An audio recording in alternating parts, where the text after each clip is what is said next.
ได้เสาเนาะเช่นเบาบอสนี่ก็ได้ห้องน้ำโดยหรือว่าผู้ใหญ่เพิ่นละพิมพ์นะได้ห้องน้ำหรือว่ามีผู้ใหญ่ท่านอื่นอยากได้ว่าค่าสร้างเด้อก็สิตั้งทุนค่าสร้างไว้มันจังสิได้ตั้งเสาไม่ว่าเพิ่นสิเอาต้นละพันสมมุติมีเก้าต้น9 ต้นก็ต้อง9,000และมีท่านอื่นอีกอยากออกปูนบล็อกบ่แบบนี้นะก็ให้แจ้งเป็นตอนแบบนั้นมันจังสิแบบว่าวางระเบียบทึกคือประกาศในคลิปนี้เลยว่าถ้าทีมงานตัวใดที่ว่าบ่เข้าใจทีมงานในภายในทีมงานเท่านี้อันนี้บ่เข้าใจเรื่องตัวนี้ก็ต้องถามกันตื้มเพราะว่าหลังกล้องหน้ากล้องก็ถามกันได้เลยถามกันว่ามีไผได้ตัวใดแน่แบบนี้นะเนาะแน่แหละที่เอามาตอนใดสมมุติเนาะผู้หนึ่งได้เสาแล้วผู้หนึ่งได้ปูนมาเทตีนเสาก็บอกกันว่าก็สิเอาปูนมาเด้อหมอหนึ่งได้บล็อกเนาะหรือว่าอีกผู้หนึ่งว่าได้ค่าสร้างแบบนี้นะอย่าลืมกดติดตามเพื่อเป็นกำลังใจให้ผมด้วยนะครับทุกคนขอบคุณมากๆครับโดยเปิดภาพขึ้นกันตอนเที่ยงพี่น้องเอ้ยเข้ามาบ้านนี้แปลกหูแปลกตาอันนี้สิเป็นไม้พี่น้องเอ้ยไม้เตรียมเฮ็ดห้องน้ำได้แล้วไม้ท่อแห่ซ้ายเพิ่นกำลังสิเข้ามาส่งพี่น้องเอ้ยเฮาสั่งอุปกรณ์เบิดเป็นที่เรียบร้อยมาครบแล้วเฮาสิบอกลุงแก้วมาเฮ็ดบาดนี่แต่ว่าตอนนี้อุปกรณ์ยังบ่ทันเข้ามาครบยังมีแห่ทราย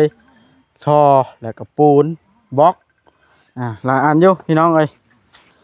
ถ้าเบิ่งเครื่องครบจังสิให้สร้างมาเฮ็ดเด้อห้องน้ำก็ได้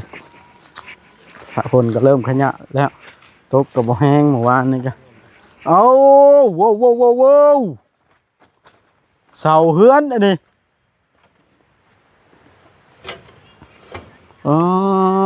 โธ่สบายดีเปล่าคำละเป็นอะไรคือว่าได้ฮอตเสาเฮือนเสาซานอันนี้ก็มาส่งเช้านี่ไปเข้าห่มนะอยู่ชายห่มนะผู้เป็นเด้ในเตียงหามไปนั่งแล้วเนาะ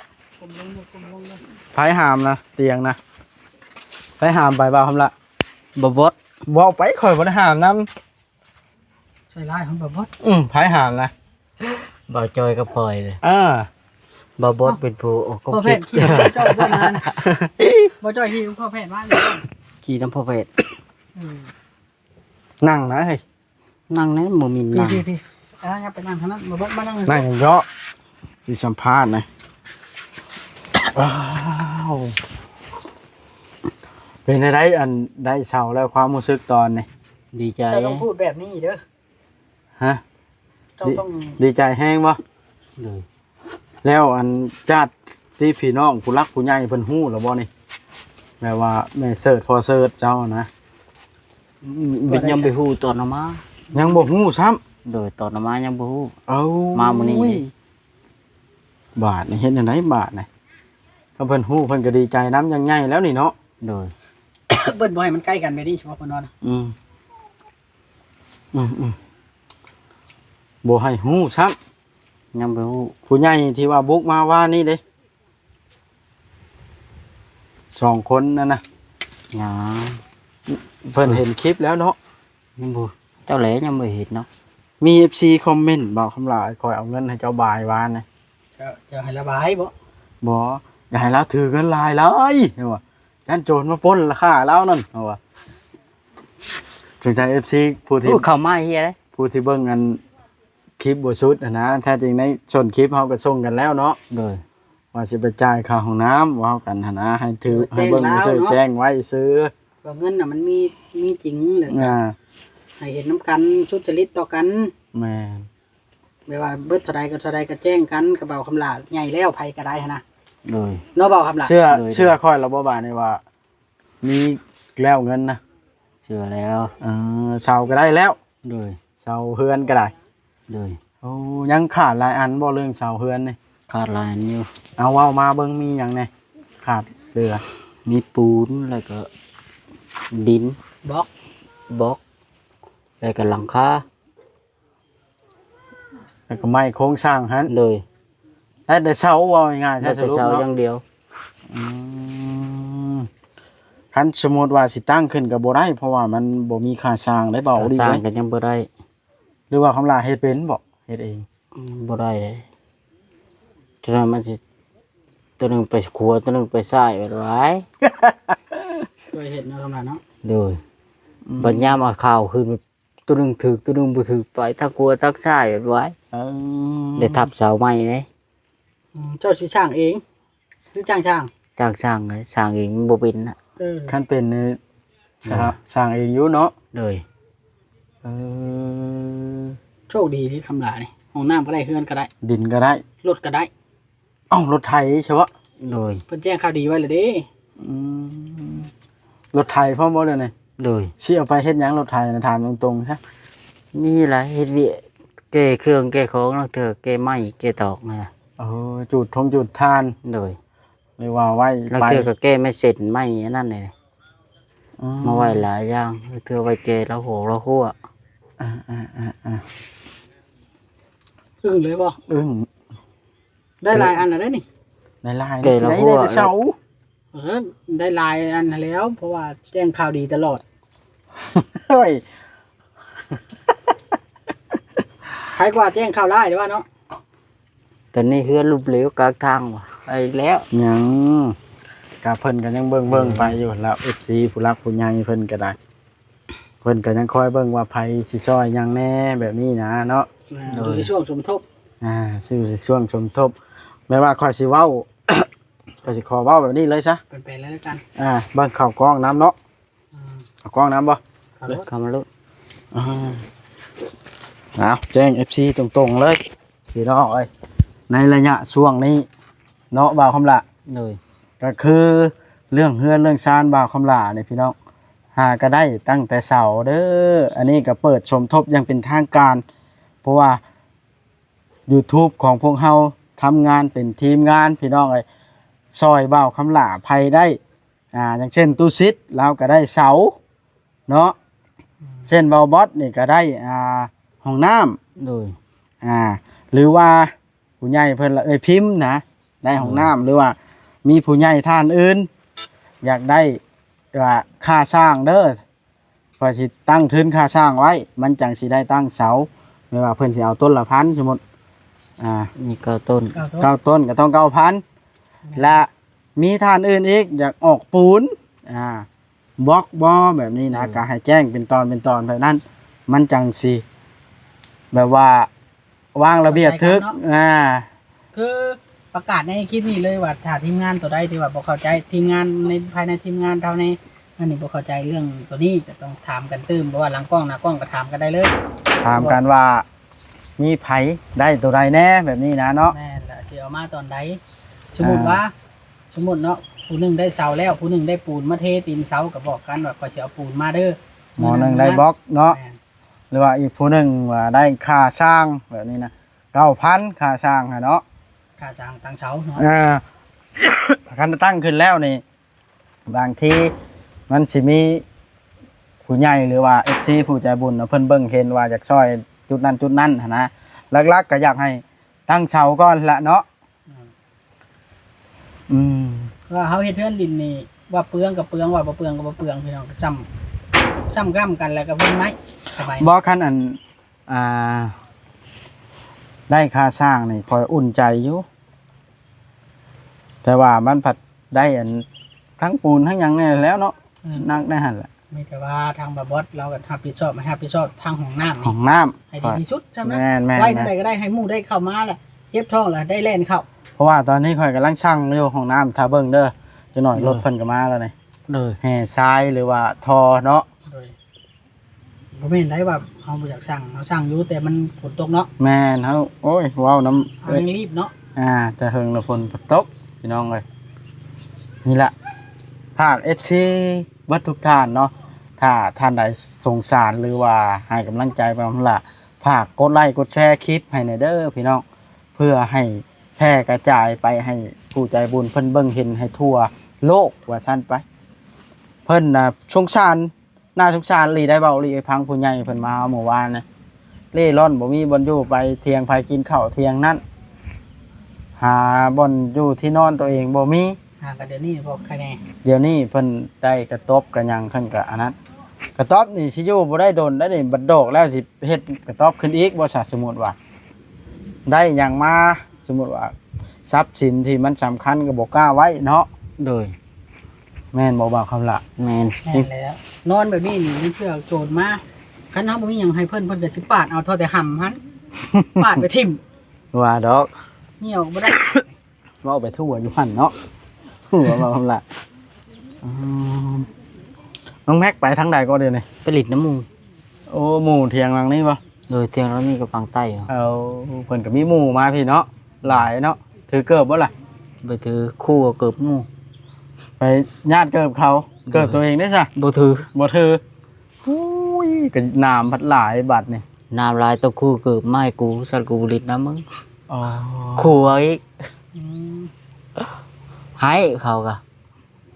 ให้เอาเกิบให้บ่ เอาเกือบให้เขาแย่งไป โอ้บ่แม่เราว่าให้แนวอื่นให้ก็งากบ่แม่นเนาะ เบอร์ฮะเอาเกือบให้เราถือวิดน้ำมาแล้วส่งคืน อืม หมูสิเป็นหยังยามันน้ำคู่เอาก่อน เอานั่นบ่ โดยเขาบ่ให้เลยเขาบ่ให้เกือบถือยามวิดน้ำบ่ให้ลิดน้ เดี๋ยวค่อยในทางค่อยนี่สั่งเครื่องของน้ำเข้ามาให้ลูกแก้วเข้ามาจัดการบ่เกินอาทิศนึงดอกเนาะว่าโอริชาแนล แม่นเจ้าคุยแล้วบอกกับพี่แก้ว ยังแล้วบ่ทันเห็นลาว เมื่อเราไปแวะหาแล้วนะ เมื่อไรสิไปแวะคุยกับเราเนาะ แม่นคุยกาสร้างเลยเฮ็ดตกแตกเลยเฮ็ดจำนั้นทำห้องน้ำน้องแต้ว่าสินะ เอาเท่าไรหรือเอาจำกันบ่ คำห้องน้ำน้องแต่นะว่า แม่นจักเท่าไรละบ่จิตจ้าง จังว่านี่แหละอันนั้นก็ได้สิถามเบิ่งเนาะ เพราะมันก็บ่ได้ไกลปานใดเด้ แม่นเพราะว่า ำลัดทั้งนี้ใกล้ เราไปเฮ็ดอยู่ไสก็ง่ายแหล้วลุงแก้วเรามีไดปั่นไผล่ะ อืม เนาะ โดย เออ มีกรุ๊ป อุ้ยยังว่าจะสิสร้างเขา มีกรุ๊ปอยากได้กรุ๊ป บ่ไปถิ่มไม้นี่ลงน้ำก่อน ที่ไม้อัน ย่าง ยางอะ โดย กบมันเห็นหยังเห็นห้องน้ำอีซื่อ บ่แบบมันน่าจะมอดกินได้ โอ้ย ถิ่มแช่น้ำก่อน มันเป็นยางมันบ่กินได้เนาะ เพื่อใช้บ่กินนี่กินได้ นั่นน่ะนี่แบบนี้บ่เห็นมันกินมันยางแท้ๆแหละนี่นะ มันแก่เด้มันอ่อนนั่นแหละ แก่แห้งแคบ เชฟนี่มันแค่นี้มันตากพุ่นได้ของกระเจ้า โอ้ยเจ้าสิไปย่านมอดกินมอดใช่สิมันกินโอ้ย บ่ ว่า กิน คำลาคู่มือนี่เห็นทีมงานเขามาคู่มือเนาะ เด้อ แล้วมือใดบ่เห็นนี่รู้สึกแนวใดนี่ คอยทางบ่ นั่งตายใช่ไหมถาเนาะนั่งถารถแล้วก็เฮ็ดเวียกแล้วก็ จบคลิปกันเด้อเจ้าคุยกันท่าเด้อ เจ้าเราบ่ได้ เจ้ากำลังได้เจ้ากำลังได้11นึงข่อยได้18ล่ะข่อยจบคลิปก่อน สบายดี สบายดี เจ้าตั้งใจเด้อบ่คำลาเด้อ โดย บ่บอสเราสิรับผิดชอบห้องน้ำให้มันแล้วให้มันได้ แม่ กินไส้ก่อนว่าซั่นจ้ะ เนาะ เอา โดย ก่อนสิคุยกับบ่าวคำลาจักหน่อยก่อน ระวังขี้หยอดเด้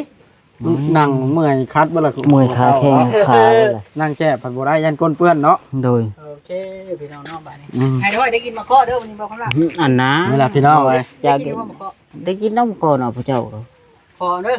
โดย มันห่วงนะ ปวดขาแล้ว เดี๋ยวเข้าลูกสินั่งเตาบ่ได้นี่ เนาะยำลุก นี่ล่ะพี่น้อง นึ่งข้าวให้เด้อมาแล้ว บอกเพิ่นนึงเข้าบ่ได้นี่ โดยสิไปเบิ่งกิโลค่ะ จิรออยู่ไสแล้ว อยู่ผู้น้องพระเจ้านึ่งข้าวนี่มาเลยนี่ เพิ่นบ่ให้บ่ใช่เพิ่นน่ะ เพิ่น ไม่ใช่ ใจดีแท้ เอายำเข้าไปเฮามีเวียกไปแต่ก็เลย ไป คือว่าละว่าหลายก็สร้างเครื่องห้องน้ำถ้ามีทางงบตัวอื่นข่อยก็สิมาแจ้งเพิ่มเติมหั้นนะเป็นหลังคาบ่ไม้บ่หรือว่าค่าสร้างบ่คือว่าหั่นล่ะ เลย อันนี้ข่อยก็ถ่ายลงให้ผู้ใหญ่เพิ่นเบิ่งอยู่ เลย ช่วงนี้อยู่ในระหว่างพิจารณา เลย ดีใจแฮง คือ ได้ เก่าบ่ตอนนั้นก็ได้ ได้รถไถบ่ เลยเบิ่งไปก่อนสถานการณ์ เอามาขับเบิ่งเป็นเอามาขับเบิ่งเป็นได้ได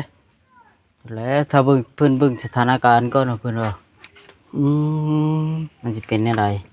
มันสิคือผ่านมาบ่คือว่าสิไปเปลี่ยนใหม่ เพิ่นว่าว่าได เลย หักหนวดในเดี๋ยวนี้นะเบิ่งขออนุญาตให้ FC เบิ่งได้ออย่าเพิ่งอัดป๊าดแต่บ่มีตัดบ่หรือว่าไดนะ มีอยู่ ตัดออกหน่อยกว่าตอนนั้นดูดีแล้วตัดผมใหม่ นวดอีกชื่ออีกแล้ว จะมันออกได้ อืมแล้วมาเอาเข้าไปหนึ่งให้เจ้าว่านี่สบายดีเด้อเด้อ โอ้ยสบายดี แต่คนน้อยลูกหลาบ่นี่ ว่าละ จะคนแล้ว ได้4 4-5 คนละ 4 คน เอาขอบใจหลายๆหนึ่งข้าวให้หยุดไปทางนั้นบ่จิรอ ไปทางในแล้วจิรอได้ ไปซะไปชวนเอาบอจิตบ่ไป บ่จิตเพิ่นเลยไปผู้ คอยสินั่งอัพคลิปถ่าเด้อ โดย พระเจ้าเราไปอันนั้นเด้อ โดยมีภายในสิไป โอ้ยคอยอัพคลิปถ่า บ่ ว้าบ่าวคำละ โดย แนวฮักแท้นี่มานี่ก่อน โดย ให้ละ บ่อยากให้เหยียบปานใดเลย เจ้าขึ้นง้อยเบิ่งเนาะ บ่ก็อย่ามากรึบแล้วเลย คันฮักนี่ จักก็บ่อยากให้เขาใต้อยากให้เขาใต้เลยแบบ บ่อยากน้ำหนักซ้ำข่อยบ่แม่นแนวง้อยเนาะ เป็น10โดย น้ำหนักข่อยก็50 บ่กลัวเลยบ่พอจะเตือน ยืนสิถ่ายรูปหน่อย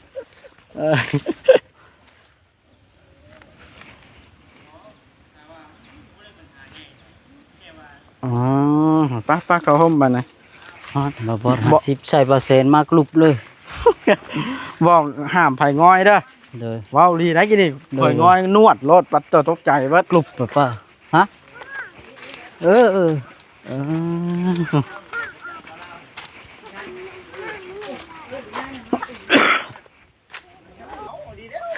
ลบ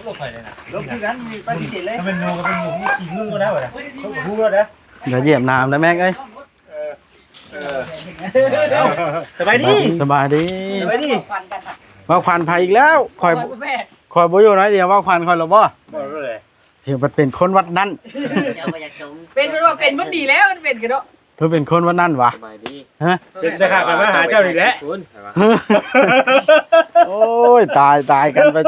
สัมภาษณ์ว่าคำลาน้อยเดียวพัดว่า เป็นอะไรวะ ฮะ เป็นตะขาบกันมาพ่อเจ้าอีกแล้ว แม่นบ่โอ้ย ไม่ได้เป็นนะ ติดน้ำไผว่ะน้ำเจ้าหันแล้ว ไว้คนนั่งพนมาเห็นหยังไอ้นี่ เอามันสิบอีกเลยนะ แม่นบ่ เออตายไปขึ้น ไป ส่งไผอันนี่ ชมบอแซนขอบคุณบอแซน ขอบใจเด้อบ่แซนข่อยสิขอบใจต่อเป็นหยังนี่โอ้ย มาสามแน่บ้ากัน ยอของข่อยก็มีอยู่ครับบ่จอยเอา มาเจอเอา บ่สิชื่อให้หรอกว่าจอยนะเนาะแล้วญาติของข่อยกูมื้อพี่น้องไงนี่แหละ เกี่ยวกัน เราอยากกันทีมงานสิไปเบิ่ง เพราะได้มวลนะบอกว่านี่แหละแต่มือก็ได้ เรา ไม่ได้หัว ฮะ จะปล่อยฝ่ายบ่ ว้าวดีบ่นั่นนี่ อ๋อดีแล้วตลกเฮงนี่เจ้าเนาะ โอ้ยว้าวไปซื่อว่า จักได้ชื่นนะได้ ใจดีเพิ่มเนาะว่าไปว่ามากกับเจ้าเงินให้ได้จังหน่อย บ่ได้วานนี่ข่อยได้ซื้อมีมาให้เจ้าต้มกินนะ ขมุกขอบใจได้เจ้าเด้อ เจ้า ไปต้ม ข่อยนี่แล้ว เจ้าดังไพ่เนาะข่อยแก้อีก ว่า ว่า เฮ็ดให้กินอีกดิ ขอบใจข่อยแม่ ขอบใจได้เด้อ โอ้ยอย่าหยอกเอาหยอกกันพี่น้อยเอา ขอบใจกันก็ทั่วกันด้วยเนาะมือทำให้ชื่อดีก็ได้ เอาพี่น้อยคลิปนี้ก็ถือว่ายืดยาวพอสมควรเด้อมาทำล่าสิไปชายก็ค่อยถ่ายคลิปจบนี่ ไปเบิ่งมนุษย์ใต้ดิน แล้วมันยังโน้บ่ะ ข่อยก็บ่คำว่าสิไปนะ มนุษย์ใต้ดินเว้า ยังบ่เอายังไม่ถ่ายบ่จัดการไหม หมดแล้ว บ่ให้จัดการ เขามาก่อนเรา เออ เขาเอาแล้วยังได้พระเจ้าสองคนน่ะจะไปเว้าน้ำเขาเอาพี่น้องเอ้ยเว้าหลายมันยืนยาวสบายดีเด้อไปรถคอยสิเป็นพวนคั่ว จะเป็นครูขัวว่า แม่น ในไทยกินไข่ ตามนั้นเอาบ่เซน ไป เว้าสู่เว้าดีพังต่อ ฮะเว้าเรื่องใดบ่ให้ข่อยพังนั่นดีกว่า พันคืนนี่นะ ให้แต่เว้าดิบ่พังนี่บ่แซน พันตัวดิดิ ถ้าบอกเลยนี่ มีเรื่องที่เราเด็ดเจ้ากินก้อนก่อนค่อยกินเหล้าอยู่เจ้าฟัง เล่าให้ FC พังเลย บ่เรื่องนี้มันเกี่ยวกับเจ้าโดยตรง เกี่ยวกับตำรวจ ฟังบ่ได้บ่มีตำรวจน่ะ คิดแม่นบ่ คือว่านอนนอกมุ้งแม่นบ่ เว้ยมันกระย่านยุงแหละเนาะใครจะไปนอน อย่างนุ่มอ่ะเขาเป็นยังไงกัน ย่านไหน เรื่อง เนาะ นี้ ยังตีดิ ดีใจแล้วบาดนี้มาครบทีมเนาะมาม่วนขาดแต่บ่าวสาลีเนาะแต่เก่าบ่าวสาลีมาบ่ได้หยอกนัวหัวม่วนกันไปโทรแล้วมาเป็นหยังบ่าวแซน เดี๋ยวเฮ็ดน้ำเพิ่น โทร นั่น มาเลยล่ะ ได้ เงินเสียดิงลูกไป โฮมเงินกัน ไปย่างไป ให้ผู้ละ500 บอกฉันว่าน่ะก็ยังบ่ทันมี ไหวดอก500 กีบนี่ได้ โอ้เอาผมมาเด้อ มาเนาะจัง เป็นง่ายจะพูดได้ นิ เงิ ด น หน่อยบ่าวจ้อยพร้อมแล้วนี่ ไปใช่เฮ้ยไปเลย โอเคเดี๋ยวหน่อยบ่าวจ้อยพร้อมได้สิไปนะครับว่าบ่บ่าวจ้อย บ่จ้อยสบายดี มันนั่งอันไหนกับปิ้นข้าวพุ่นแหละเห็นว่ามันขูดรถภายในโอ้ยเนาะพ่อแพทย์ เดี๋ยวด่างมันมานี่ ซ้ำพูด พอ มาพี่ แล้วรักษาช่วยกันดีกว่าเนาะ มีลุยบ่ เออ มันเฉาได้เนาะ ค่อยสิเปิดค่อยความลับบ่บอสบ่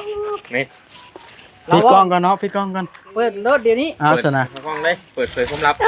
ค่อยขี่น้ำบัดให้ค่อยเติม เอาเลย เอาแล้ว ขี่ ย่างมา ค่อยบ่ขี่ผู้เดียว กี่ผู้เดียว ว้าวไปข่อยคือบ่ทันได้ให้เติมยักเชื่อ ค่อยเติมน้ำมัน2เทื่อเลยเนี่ยเติมน้ำมันได้มั้ย